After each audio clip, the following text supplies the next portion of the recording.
Hello, I am Calcium, the creator of Antagonist and the one who will be your narrator for this video. Before we begin, I would like to mention a few things.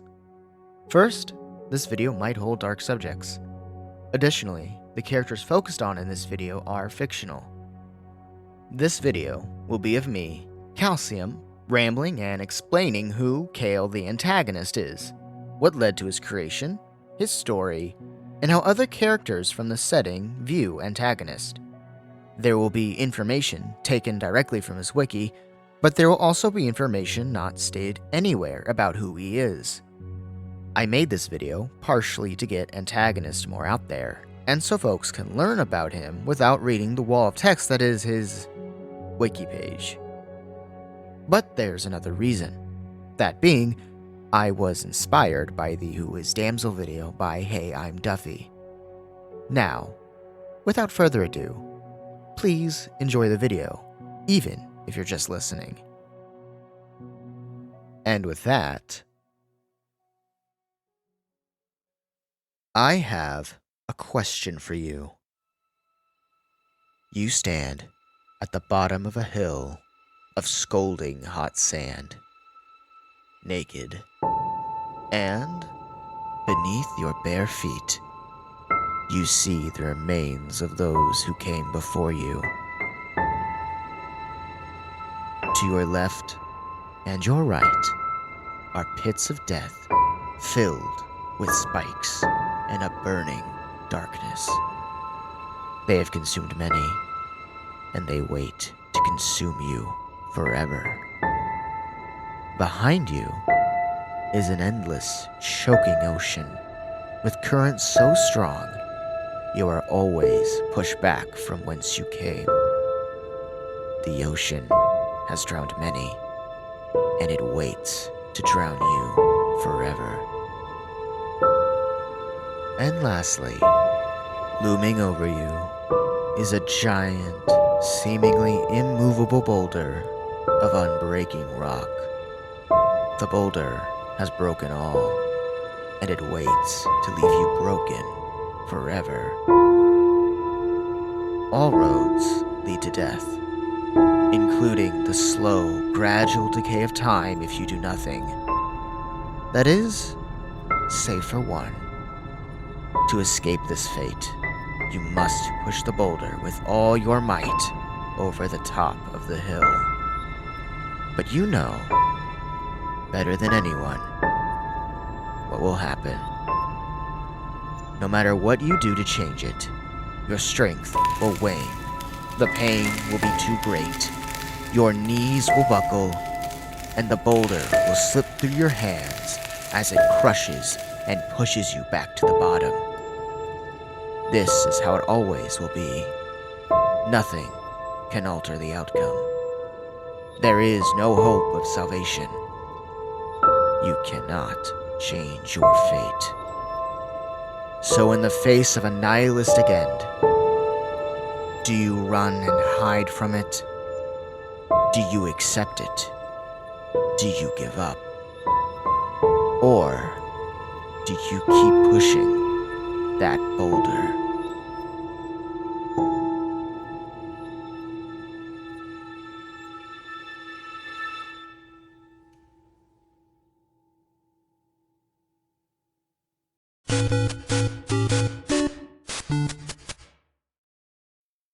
Antagonist is a horror brew made by me, Calcium, and is a fan-made character of the horror game Mario 85.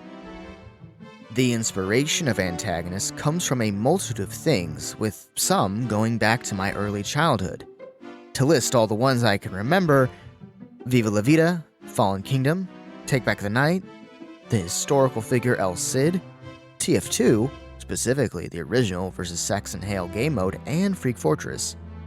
Songs by Sabaton, Undertale with Undying the Undying and Sans, Skyrim and a mod for it called Enderall, Hellraiser, Eggman, Metal Sonic, Friday Night Funkin' mods like Corruption or Mario Madness, all the Soulsborne games, Brad Armstrong, Dusty, and Alex from Lisa, The Tale of Odysseus, The Tale of Sisyphus, Ultrakill with the Prime Souls, Warhammer with the Death Guard and Imperial Fists, Epic the Musical, The Horror Brew Damsel, Springtrap from FNAF, Samwise Gamgee from Lord of the Rings, and Undertale Yellow.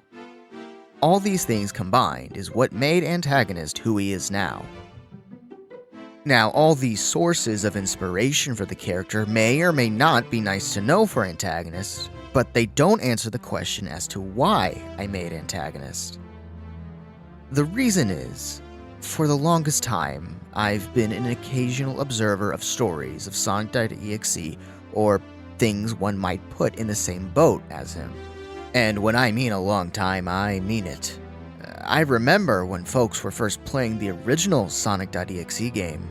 I remember when Markiplier first played it. But even back then, there was one aspect of the stories that always frustrated me. It always felt like the victims just gave up, none of them really trying to fight back. In turn, it never felt like there was any hope or real resistance, and it made the stories rather boring and also uninteresting to me. This was especially the case since, way back then, I assumed the victims were the actual characters, and it just didn't make sense to me. Sometimes I daydream of a story where a lore-accurate Eggman becomes a good guy and goes toe-to-toe with EXE, though like most ideas I had before Damsel came along, I never went through with it. I never really tried. Now, I was aware of Mario 85 thanks to Mario Madness, and even a little bit before then, but it wasn't until when Duffy uploaded her Who is Damsel video that I truly gained an interest in it.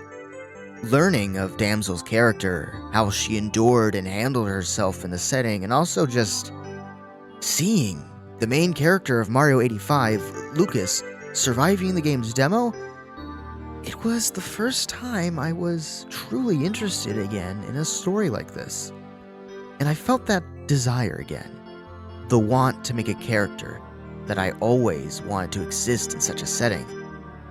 So I pondered, I thought about it, the setting, the characters, both official and fan-made, and everything in between. First, in my thinking, I noticed MX's cartridge and it seemingly being what allowed him to act on the physical world, and that reminded me of the box and the Cenobites from Hellraiser.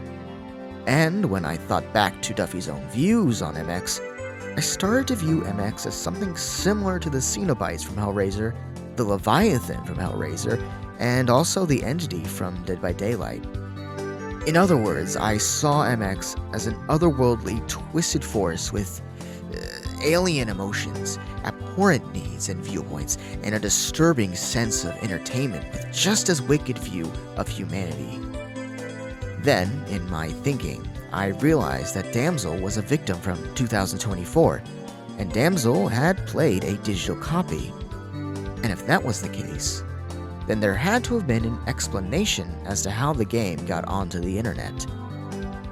Now, if I made this character, they couldn't be the main character of 85, not just because of this being an OC, but also because that role rightfully belonged to Lucas. And so I figured, perhaps he could be a supporting character, or at best a protagonist. And with all these thoughts running in my head and seeing what Duffy did, I figured, for the first time in a while, I would try again. Thus, Antagonist was written.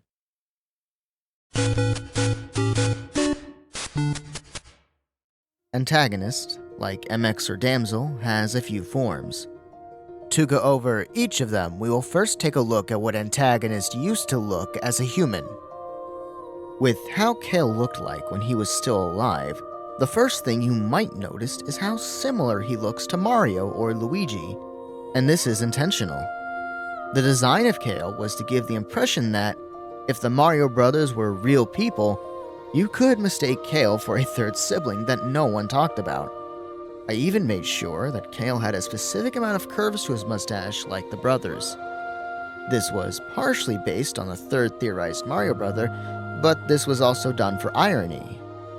Specifically, 1. The irony of not being the main character. 2. The irony of the role he was given by MX when Kale was taken into MX's world. And 3. The irony of how he will always fail to defeat MX. Funny enough though, Kale does have 2 brothers and, does have some Italian lineage. But anyway. Next is Antagonist, the first form he had after being taken by MX.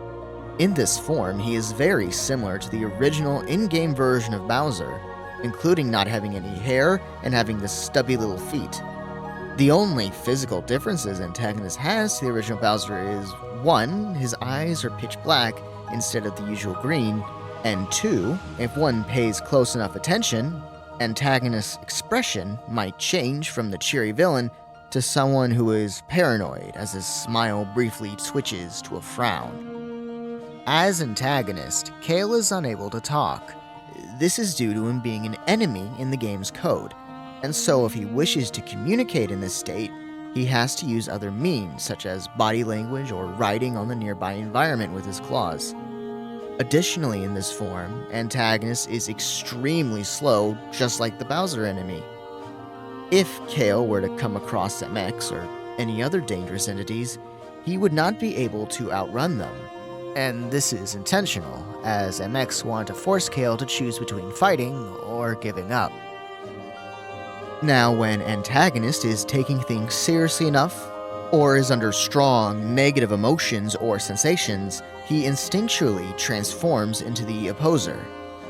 As the Opposer, his legs grow and his general body increases in size and height. His scales darken, and opening up throughout his body are fresh, bleeding scars that correlate to the injuries he suffered as a human by MX. In this state, Kale gains the ability to talk, though he has to force himself to, as the mere act of talking is painful for him. And so his voice is always a whisper or a yell, while sounding as though some unseen force is constantly choking him.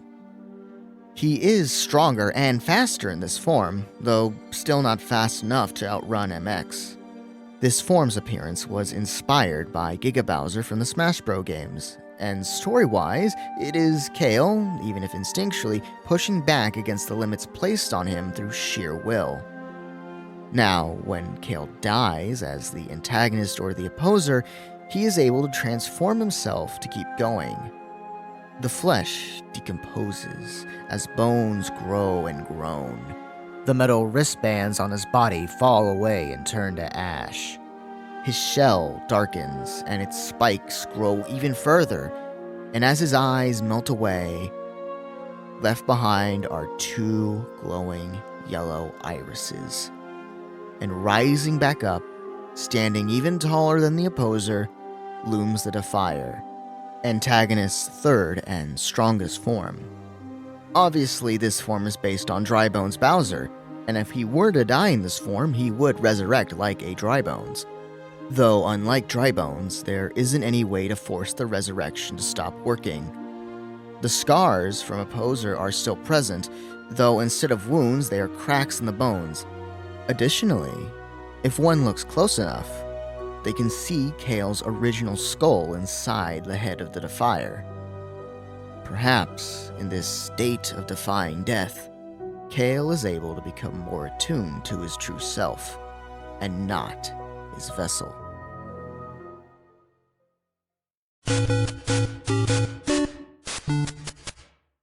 Kale is someone with a strong sense of morality and justice, feeling a great deal of guilt for having uploaded the files of MX's game online. Kale is also stubborn, strong-willed, and defiant by nature. His aforementioned stubbornness, though a natural part of him, was something that was encouraged to him from an early age by his family. When compared to other victims, such as Lucas who runs from MX, or Damsel who keeps her head low and pretends to play along with MX's games, Kale is the fight instinct personified. He hates the feeling of powerlessness, or being overwhelmed or afraid, and thus he naturally wishes to get rid of it by force. Also, when compared to most victims, Kale is strategic and a long-term thinker, though he does have a major flaw where he can at times hyper-focus on something, giving him a severe case of tunnel vision. It is a flaw he is aware of, and he has been trying to deal with it. However, any progress has been slow. Another major flaw for Antagonist is his anger issues.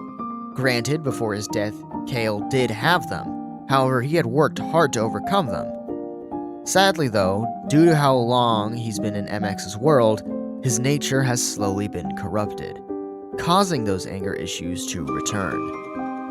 Of course, Antagonist will try his best to keep his cool around other survivors and appear friendly, but sometimes it slips out, and he feels terrible for it. Also, because of MX's corruption, Kale has slowly become more like Bowser, the anger issues themselves being part of it. Kale is also aware of this and makes a conscious and consistent effort to resist acting like his vessel. Though, one has to wonder if there is any point to this. After all, he is like a vase that has been shattered and put back together time and time again. And each time there are more pieces to put back together with even more missing. Those pieces too small to see and be put back. Kale has been in MX's world for so long, and worst of all, he wonders if, in the case MX was defeated, would there be anything to go back to? Would anyone, even his family, remember him?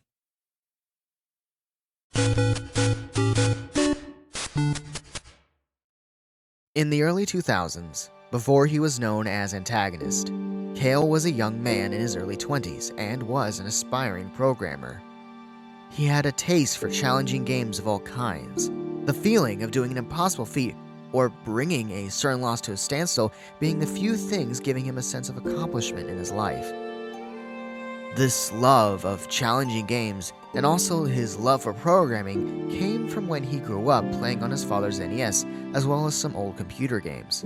The first of these games being Super Mario and Battle Chess. No matter the challenge, he always tried to win, never quitting early.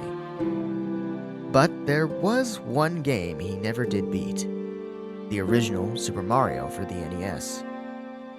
It was the first and only game he ever gave up on. Granted, that was back when he was but a child, and when he became a young adult living on his own, he wanted to try it again. However, he remembered that his father had traded in his copy of Super Mario for Punch-Out or something else back in the day.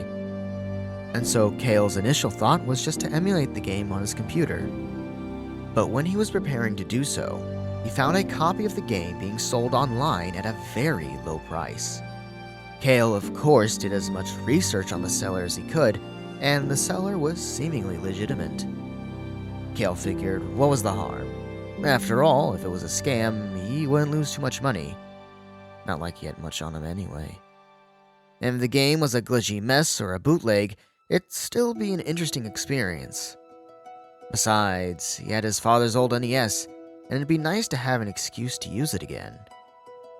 After getting the game and hooking up the NES, Kale began playing, unknowingly gaining MX's attention, and MX himself was excited at this. This was the first new victim in a while, and MX was curious just as to how things would turn out. Playing through the game, Kale was immediately suspicious, as he was only able to play the game via two-player mode as Luigi. However, seeing this as some sort of glitch or edit of the game that had no mechanical differences, Kale kept playing. As Kale played through the first level, MX in the form of Mario ran in from the left side of the screen and followed Kale around, pretending to be some form of AI-controlled second player. Multiple times, MX would initiate dialogue as if there was an actual deeper story to the game, and would refer to player 2 as Luigi, talking about saving the princess and how they are great brothers. He would also give tips that were really only useful for a complete novice to the game. Kale, however, immediately knew this shouldn't have been possible. For starters, Mario was good. Too good. He always kept up, never died, and adapted too well to Kale's actions and the general surroundings.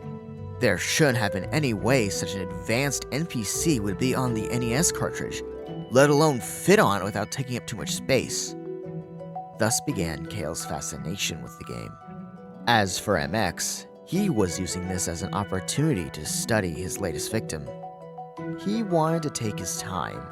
He wanted to savor and enjoy this rare opportunity. Eventually, Kale beat the game, and when he did so, he noticed that Mario disappeared when Bowser was killed. Then, when Kale replayed the game, he noticed everything had changed. He was alone again. The background was pitch black. Enemies were gone. The hills had eyes in them, and the clouds gave sadistic smiles. It was only at the end of the first level did Kale see MX again, still in the form of Mario, waiting for him. Immediately, MX would drop his false hero form and begin to chase Kale. And at first, Kale acted as Lucas would, running away from the giant pipe crawler. However, Kale would shortly stop mid-run and do something that caught MX off guard. Instead of running, Kale fought back. As MX charged, Kale jumped over, and when MX leapt at Kale, Kale ran right under him, all the while repeatedly attempting to stomp on MX. Kale wouldn't be able to truly hurt MX, only able to stun him for a short time, and Kale noticed this. All the while, MX was experiencing something new, a new kind of fun he never had before, even with Lucas. Throughout the rest of the playthrough, level by level, Kale would continue to avoid MX's attacks and actually fight back. Kale would attempt different methods to take MX out, including trying to both lure and knock MX into pits and lava. Still, this did nothing, but Kale kept going all the way up to reaching the game's end. With the second playthrough done, Kale's fascination with the game grew even stronger, and MX's own interest in Kale caused MX to resist claiming the human, just to see where things went. Attempting to find any secrets via multiple playthroughs, Kale kept playing. He noticed differences each run, such as changes in MX's behavior, different reactions from MX, MX's alternating frequency of appearances, levels added or removed, and some levels being noticeably harder or easier with no rhyme or reason. Eventually, Kale would find himself at a dead end, and, to continue, Kale would get a cartridge adapter and copy the files to his computer. With the game hooked up to his computer, Kale copied and data mined the files. As he dug, every now and then, MX, for just a laugh, would leave threats and random files throughout the computer, and even would call Kale by his real name. Kale quickly assumed that he had gotten a simple virus on his computer from either the game or from the internet itself, and so Kale attempted to rid whatever it was messing with his computer. But all the tools he used never worked. That is until MX got bored and decided to stop so Kale could keep digging through the game, which did cause Kale to believe there genuinely was a virus and that he managed to get rid of it. Despite a great deal of time and effort spent, Kale was, however, unable to find anything strange, save for a single file that he was unable to open, edit, or interact with in any way, even when he used a level editor with no success. And this file was simply named Lucas. With no success figuring out what this Lucas file was or did, Kale would upload the files online on a message board, hoping that others could help him. And this was the first instance of MX's game being on the web, and its consequences would stretch far and wide. When Kale uploaded the files online, MX decided that Kale had done enough, and thus he believed it was time to act again. Returning home one day, Kale saw in his living room the cartridge hooked up to the NES on his TV as static played. As he approached, the screen turned black before MX formed from the darkness of the monitor. He offered Kale a deal. As part of a twisted form of thanks, MX offered him a fight in the game. Just the two of them. Kale would have control over Bowser, so that he could actually take blows from MX and hurt him. Additionally, Everything was permitted in this fight, even cheats. And if Kale won, he would get the good ending to the game. However, if Kale lost, he would get the supposed bad ending to the game. Believing he had left the TV on with the game running, and with the belief that the game itself was just a game, Kale accepted the deal. Soon after, Kale realized the mistake of playing Bowser. Bowser was horribly slow both in movement and jumping, leaving him as an open target to the much faster MX. The only strengths Bowser really had were his durability and the quantity of projectiles he could fire to keep MX at bay. Death after death, Kale was quickly running out of lives, and with every death, Kale grew more frustrated, while MX's claim over Kale's soul secretly grew deeper. But then, as Kale ran out of lives, and MX was on the verge of taking him, Kale surprised MX once more. Now using cheat codes, Kale kept going even when he ran out of lives. But MX was not surprised because of the cheats, no. It was because, slowly, Kale's attitude was beginning to change. He stopped making any noise or sounds of frustration. His breathing stilled. His eyes focused. And the world around Kale stopped mattering to him as he entered the flow state. An actual state of being where a person is completely engrossed with one task at hand and, without making the conscious decision to do so, lose awareness of all other things, time, people, distractions, etc. This flow state was because MX had given Kale the perfect challenge to overcome. Little by little, Kale began to make a comeback. Not only was Kale holding his ground despite a major disadvantage, but he was beginning to win, causing MX to turn from having fun to being annoyed to being furious. MX had enough. Kale winning should not have been possible, and MX knew he had to end things before anything got out of control. And he knew just what to do, because everything was permitted in this fight. Kale would be found dead, his face having been smashed through a TV screen by an unknown force, with bits of the screen in his neck, face, and chest, thus marking Kale's first death. Kale would awake to be greeted by MX within his world, and Kale would find his body now the vessel of Bowser and given the name and role as the world's antagonist by MX. With this vessel came many gifts from MX. First was the vessel itself with its durability, its ability to summon and throw hammers, shoot fire, but also its slowness, and inability to talk or consistently form expressions. The next gift given was, while MX was not close by, Antagonist had the power to alter the environment, but only to a minor degree, adding or removing sections to a level, including taking bits from other zones and using them. However, one thing Kale could never do with his power was creating enemies or power-ups. But power-ups would not have been useful to him anyway, seeing as he wasn't even a player in the world's code.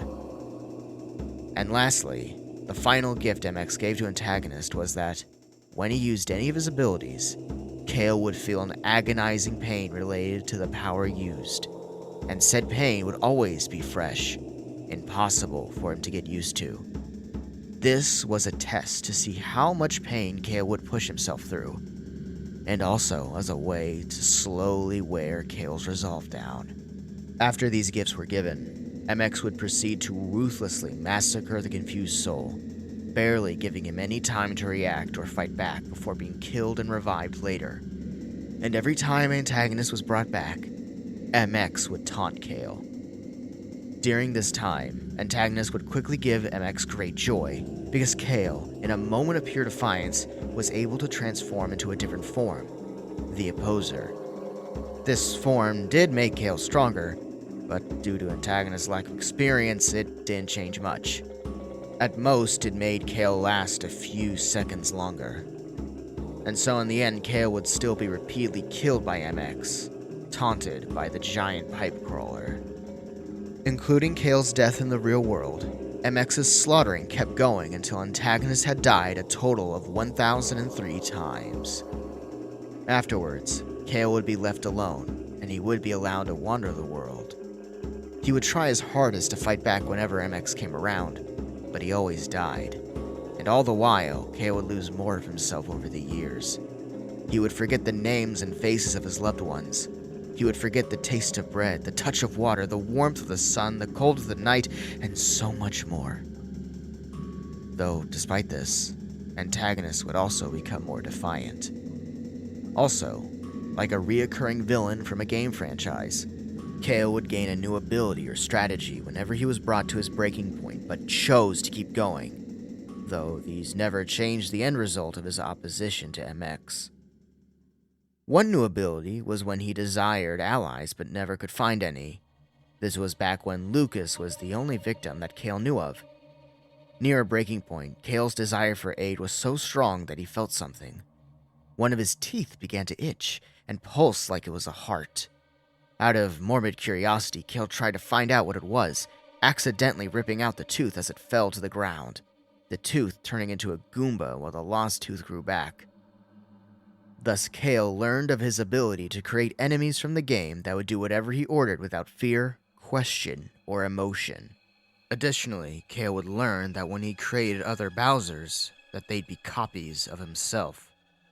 These copies would look like the actual Bowser from the game, having the correct green eye color, but at the same time, they would still behave like Kale, having a very similar personality and most of his memories.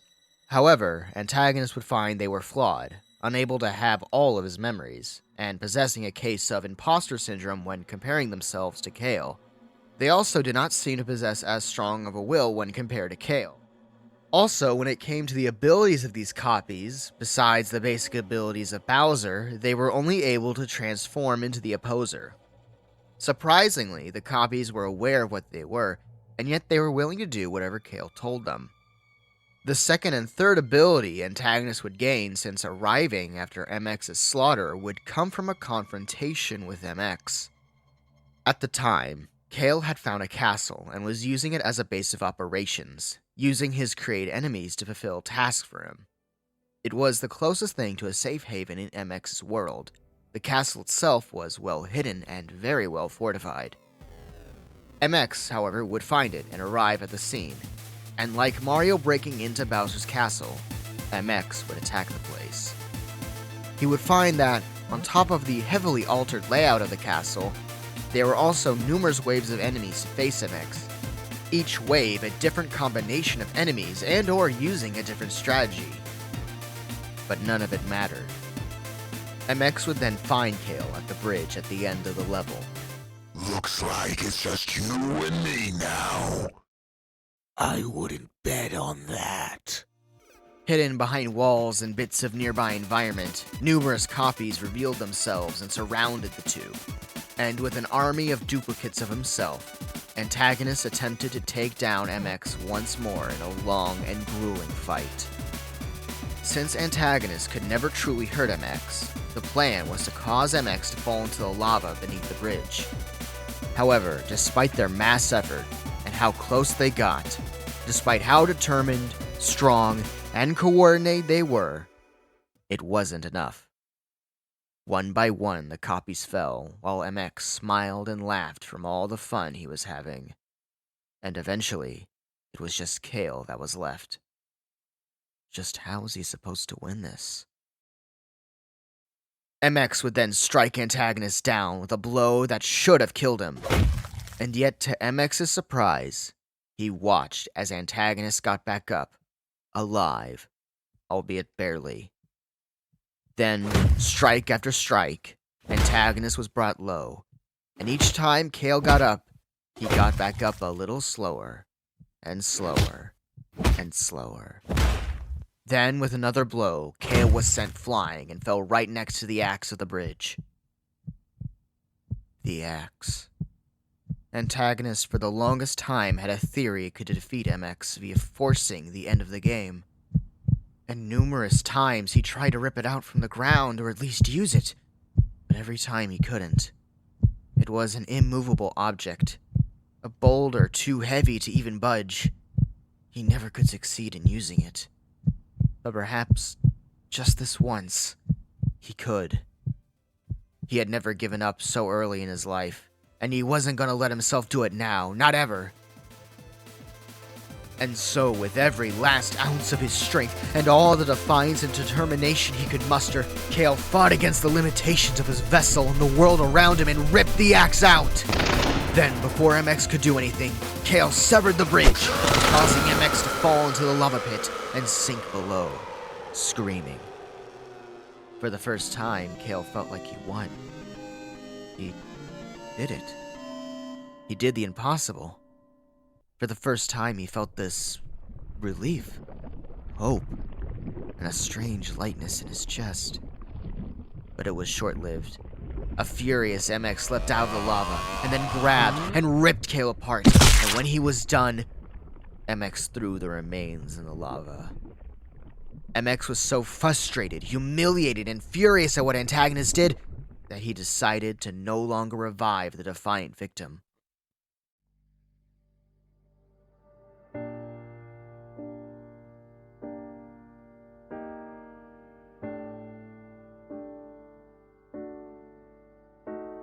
As Kale fell into the lava, his flesh burning away and his bones drifting apart while they slowly burnt up, despair filled his heart, his will on the edge of shattering. After countless years of resistance, it was over. This was it. That was Kale's last attempt at beating MX. And he failed. That was everything he had and more.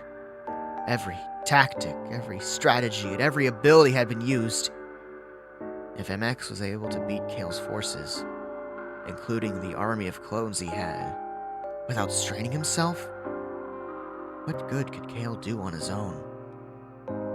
After all that fighting, MX didn't suffer any noticeable injuries.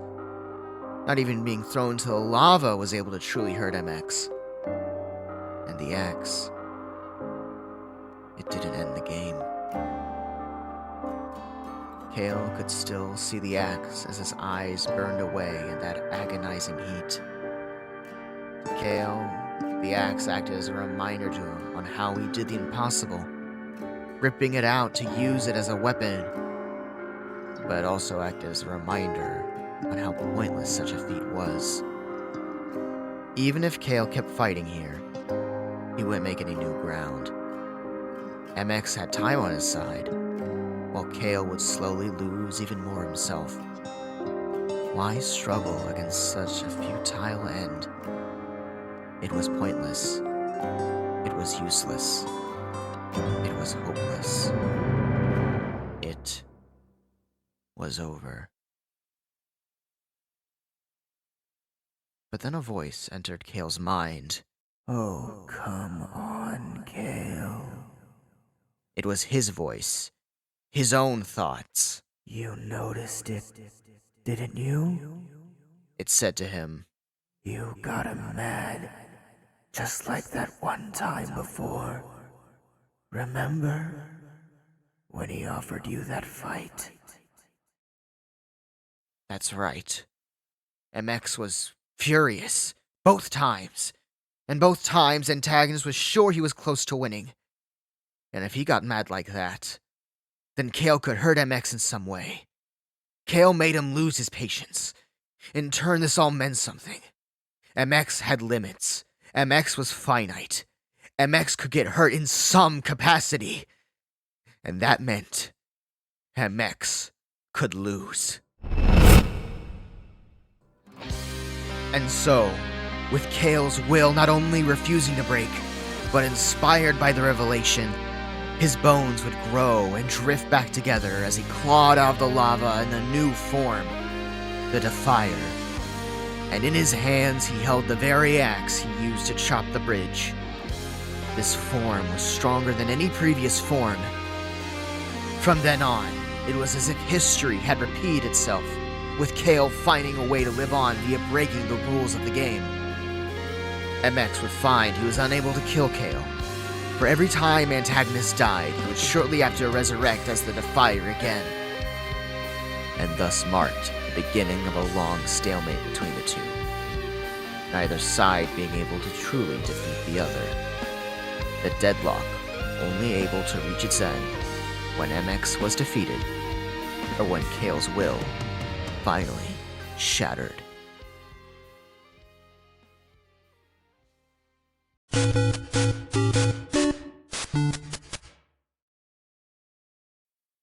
If Antagonist was in the game, he would be a supporting character who would usually remain in the background, being the reason why there would be warnings, hidden messages, and small save zones throughout the game.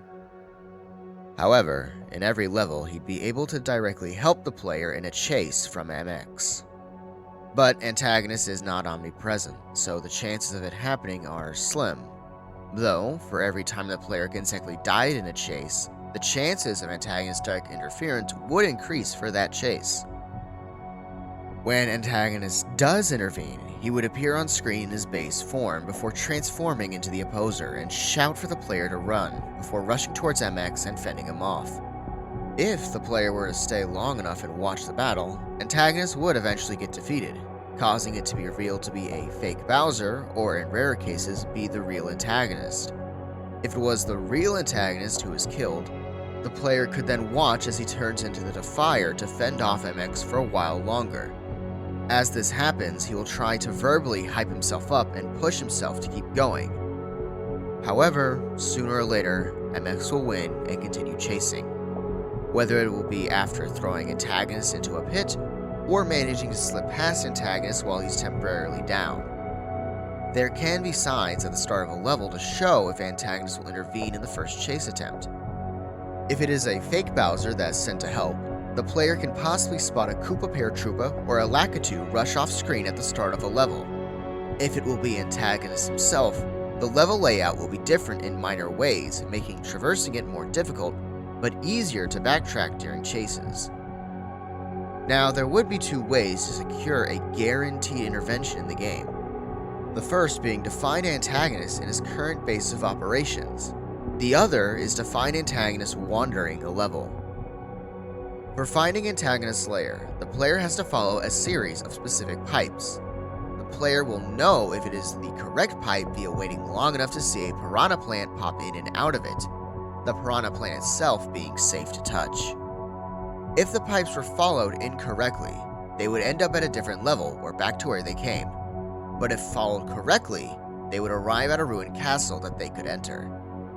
The castle itself would be filled with enemies that, like the piranha plant, would be safe to touch. At the far end of this castle, the player could find Antagonists. Antagonists would notice them, and as an attempt to make an agreement to be allies, would rip out a tooth and present it to the player. If the player picks the tooth up, then they accept Antagonists' wish to help. At the start of the next chase, the tooth could be used, causing a fake Bowser to spawn at the start of the chase between the player and MX. Antagonists can still intervene in a chase that the tooth was used, essentially doubling the time MX is held off as the two work in perfect unison to fight MX. Additionally, before leaving the castle where they got the tooth from Antagonist, they can find a hidden room in Kale's castle. A room where Antagonist has tried to redraw every memory he could think of and ran in the name of everyone he ever knew.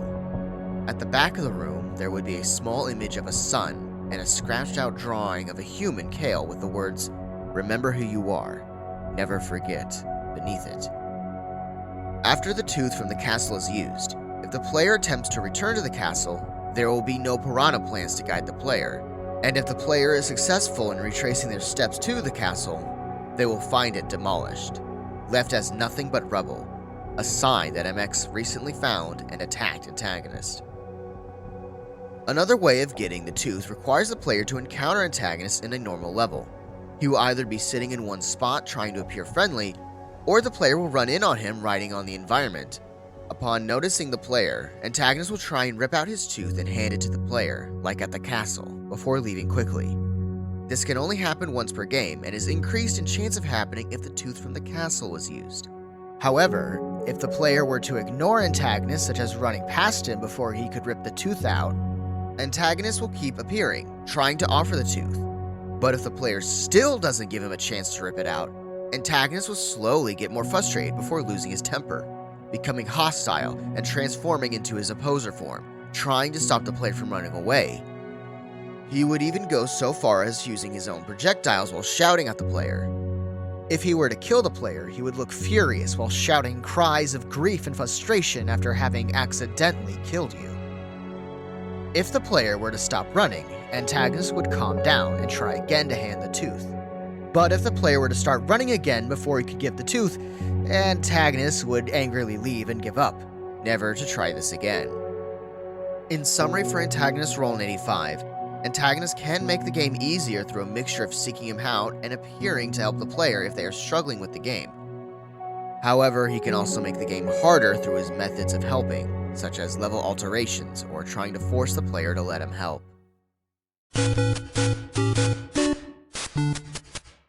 When it comes to Antagonist and Lucas, things are a little shaky. Antagonist was first made aware of Lucas when Kale found him in the game files. However, Antagonist's first actual encounter with Lucas involved a paranoid Kale defending himself, assuming that Lucas was MX. Thankfully, Lucas was able to beat him like one would for a normal Bowser boss fight, sending him straight down into a pit of lava. After that agonizing death, Antagonist would eventually piece together that this Luigi was another victim like himself, and that maybe this Luigi was the Lucas file. From then on, Kale tried to befriend Lucas at many points. However, despite his attempts so far, Lucas has not allowed Antagonist to be heard out. Antagonist has found this frustrating, and initially in a fit of rage, tried using projectiles and the like to try and force Lucas to listen. However, Kale has grown to calm down and understand that maybe Lucas has a good reason to not trust anyone, and that attacking someone isn't a good way to communicate. Now, Kale merely tries to get Lucas's attention, but no longer does he try to force it. Now, because Antagonist believes Lucas is the same Lucas file he found in the game folders, he believes Lucas has been around much longer than he has, and therefore he views Lucas as a beacon of inspiration to keep himself going. Many times when Antagonist is near his breaking point, he would remind himself that if Lucas could keep going for so long, then so could he. If Antagonist were to know the age of Lucas and how long specifically Lucas had been tortured, it would inspire Kale even more, being inspired that someone so much younger than him could put up so much resolve. This has frustrated MX greatly in trying to break Antagonist, but at the same time it has given MX a tool to use against him. If Lucas and Antagonist were to team up, Kale would try to repay the favor and be a beacon of inspiration to Lucas as well, while also helping him out as much as he could. And if needed, Antagonist would gladly give himself up so Lucas could be free. Because to Antagonist, Lucas deserves it far more than he does. Now, when it comes to any other victim who'd know of Antagonist, they would probably either see him as a source of hope, a fool, or they'd even hate him.